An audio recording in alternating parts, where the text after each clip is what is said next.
একই সৃষ্টিকর্তাকে জগতের বিভিন্ন মানুষ বিভিন্ন নামে ডাকে এবং তার বিভিন্ন রূপের বর্ণনা দেয়।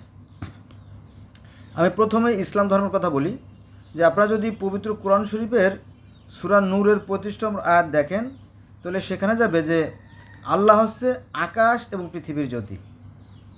আল্লাহ আকাশ এবং পৃথিবীর জ্যোতি, এখানে বলা হয়েছে তার রূপ জ্যোতিময়।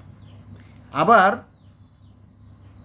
হযরত মূসা আলাইহিস সালাম যখন তুর পাহাড়ে আল্লাহকে দেখলেন, সেটা ছিল আগুন।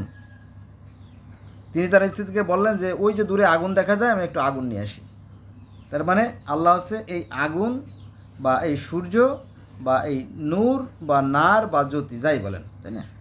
আরবি করলে এটার অর্থ হবে শামস। শামস মানে সান বা সূর্য, আল্লাহর রূপ এর বর্ণনা। আচ্ছা, তো এই একই কথা যারা অ্যাজটেক ধর্মের অনুসারী, এটা হচ্ছে আমেরিকার অ্যাজটেক ধর্ম, মায়ান ধর্ম, ইনকা ধর্ম,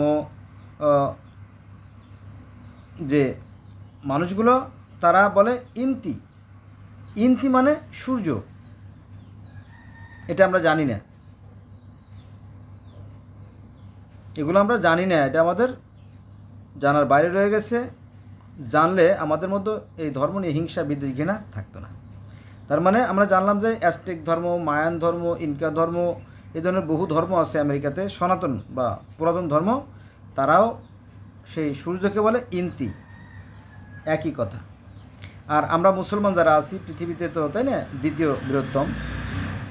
পৃথিবীতে বর্তমানে 5টা ধর্ম রাজত্ব করতেছে। একটা আছে খ্রিস্টান ধর্ম, একটা আছে ইসলাম ধর্ম, একটা আছে সনাতন ধর্ম, আর আছে বৌদ্ধ ধর্ম, আর আছে ইহুদি, খ্রিস্টান, বৌদ্ধ, সনাতন, মুসলিম। 5টা ধর্ম বর্তমান বিশ্বে সবচেয়ে বেশি। তো তার মধ্যে আমরা আমেরিকার যে সনাতন ধর্ম সেটা পেলাম ইন্তি ধর্ম, ইন্তি। আর ইসলাম ধর্মে বলা হয় শামস। আর এই ইসলাম বা অন্যান্য ধর্মের আগে, সমস্ত ধর্মের আগে, অর্থাৎ আজ থেকে প্রায় 16,000 বছর ধরলাম আমি, 16,000 বছর কমপক্ষে, যে আপনার সুমেরিয়ান ধর্ম, ব্যাবিলনীয় ধর্ম, মিশরীয় ধর্ম যেগুলো আছে, সেখানেও আমরা দেখতে পারি যে তারা তাদের সূর্যকে বলে কি শামাস। শামাস, শাম আর শামাসের মধ্যে খুব একটা পার্থক্য নেই। শাম, শামাস, সান, সামানিজম, শামানিজম একই অর্থ বহন করে। আবার সালেম, ভালো করে খেয়াল করেন কথাগুলো, শামস, শামান, সান, সালেম। তো সালেম কোথায় পাইছেন? সালেম এই যে আজকের যে ফিলিস্তিন বা প্যালেস্টাইন, আর আজকের যে ইসরায়েল, এই এই এই রাষ্ট্রগুলো আপনার কী ওটা বলে, লেবানন। তো এইগুলো ছিল একটা রাষ্ট্র, সেটা ছিল কেনান ধর্ম। কেনান, এটা ছিল কেনান অঞ্চল। আর এই কেনানিদের একটা ধর্ম ছিল কেনানাইট। কি জ্বালা, তাই না? বর্তমানে যে মুসলমান আর ইহুদি দুটো শক্তিশালী হয়ে গেছে, জাতি রাষ্ট্র হয়ে গেছে, এর আগেও কিন্তু এখানে ধর্ম ছিল, সেটা ছিল কেনানাইট। আর কেনানাইটের আগেও ছিল আর একটা ধর্ম, সেটা হচ্ছে জেবুসাইট জাতি। তারাও সেই সালেমের পূজা করত। সালেম বলতে কি বোঝাচ্ছেন আপনি? সালেম বলতে এই সূর্য, অস্তগামী সূর্যের কথা বলা হয়েছে। অস্তগামী সূর্য যখন, মানে সূর্য যখন হেলে যেত, তখন তারা কি করত? আরাধনা করত, তাই না? এক একজন এক এক নিয়মে করে, তাই না?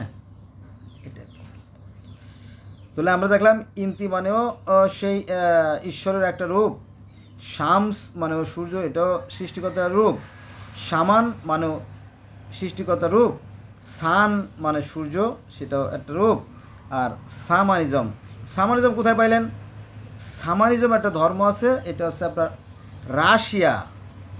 রাশিয়াকে আপনি উড়িয়ে দিতে পারেন না, কারণ গোটা পৃথিবীর মধ্যে রাশিয়া আছে একটা সর্ববৃহৎ একটা রাষ্ট্র, তাই না? বাংলাদেশ জোড়া দিলে কয়েকশো হবে, তাই না? কয়েকশো। কীভাবে আপনি অস্বীকার করবেন তাকে? আপনি জানেন না এটা হয়? আপনি রাশিয়া জানেন না, রাশিয়ার কোনো ধর্ম নাই, এটা হয় না, এটা হয় না, তাই না? এটা অযৌক্তিক। তারপরে সালেম, ওই যে মানে সালেম থেকে কিন্তু জেরুজালেম, এই যে বর্তমান যে প্যালেস্টাইন থেকে ফিলিস্তিন, আর সালেম থেকে জেরুজালেম, বর্তমান জেরুজালেম। তো এই জেরুজালেমে হজরত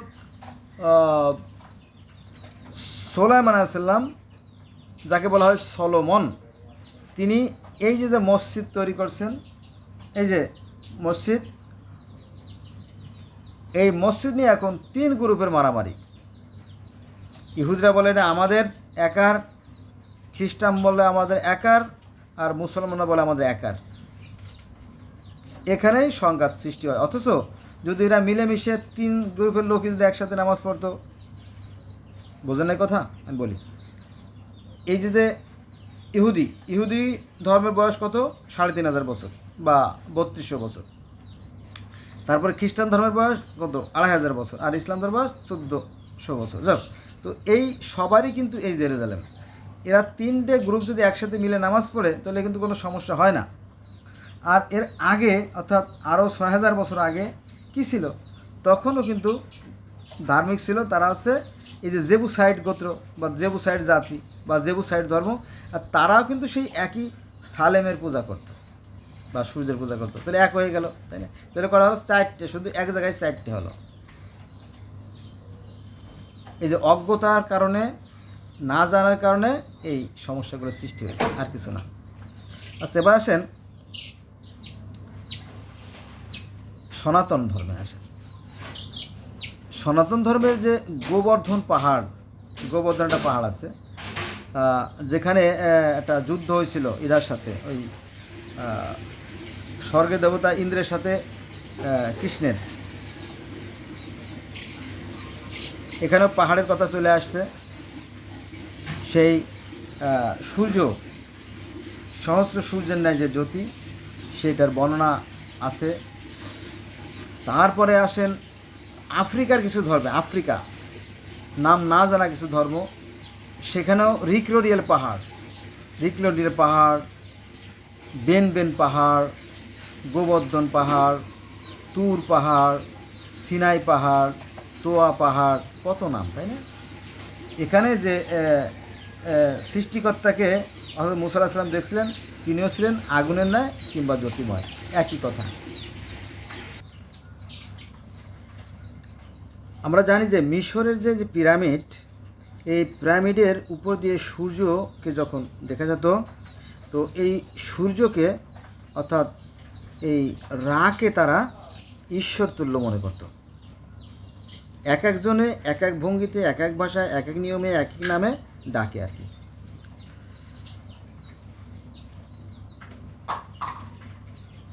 এবং আজ থেকে 5000 বছর আগের যে জরস্টার ধর্ম, সেখানেও যখন জরস্টারকে সেই মিরাজ থেকে আসার পরে সেই পাহাড়ের পর নামায় দেওয়া হয়, সেখানেও কিন্তু আলোর বৃষ্টি হচ্ছিল, সেই কাহিনীটা পাওয়া যায়। তারপরে মিত্রা আছে আপনার গ্রিক ধর্মে, আছে মিত্রাই ধর্মে, আছে সনাতন ধর্মে। সেখানে এই মিত্রা শব্দের অর্থ সূর্য, এটা অনেকে জানে না। তারপরে আপনার সান সান মানে সূর্য, গড মানে ঈশ্বর, সূর্য ঈশ্বর। এটা আছে কেল্টিক ধর্মে। আর আমাদের পার্শ্ববর্তী যে রাষ্ট্র ভারত বা আমাদের দেশে সূর্য বংশ, দেখেন যে ওই নামটা ঘুরিয়ে ঘুরিয়ে সেই ইন্তি থেকে সূর্য চলে আসছে।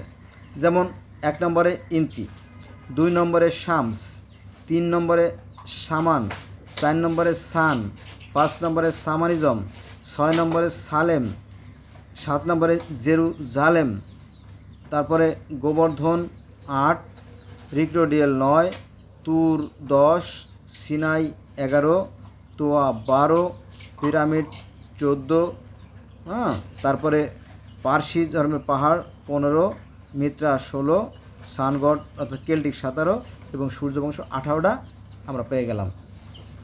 এরপরে আরও আছে, এই একই সূর্যকে আমরা বলি 19 নম্বরে ভানু, 20 নম্বরে তপন, 21 নম্বরে দিনমণি, 22 নম্বরে সূর্য, 23 নম্বরে নাজাম, নাজাম মানে সূর্য, তারপরে 24 নম্বরে নক্ষত্র মানে সূর্য, তারপরে নূর, নূরও বলি আমরা, নূর, নূর, তারপরে নার, নূর নার, নূর মানে জ্যোতি, নার মানে আগুন, আর আগুন মানে তো আগুন, প্রভাকর মানে আগুন বা সূর্য, রা মানে সূর্য, কাওয়াস মানে সূর্য। তাহলে কয়টা পেলাম আমরা? প্রায় 30টার মতো, তাই না? 30টা নাম পাইছি। তো ওই একই বস্তুকে এক একজন মানুষ এক এক নামে ডাকে, আর কিছু না। এখানে শুধুমাত্র আমাদের মতের অনৈক্য, কিন্তু মূল বিষয়টা সেটা মূলত এক এবং অভিন্ন। এই যে কাওয়াস বললাম না লাস্টে, কাওয়াস, এই কাওয়াসটা হচ্ছে সেই অতিকায় এক জ্যোতি, এবং সেই জ্যোতির আবার হাত পাও আছে। যেমন ইসলাম ধর্মে আছে যে আল্লাহ হচ্ছে নুরুস সামাওয়াতি ওয়াল আরদ, তিনি হচ্ছে জ্যোতিময়। তো সেই গ্রিক ধর্মেও সেই ঈশ্বর সেই জ্যোতিময়, একই কথা। কিন্তু আমরা জানি না। এই অজ্ঞতা মানে সীমাবদ্ধতা, এবং অজ্ঞতা মানে অসম্পূর্ণতা। আসুন আমরা ধর্ম জানি, ধর্ম মানি। ধন্যবাদ সবাইকে।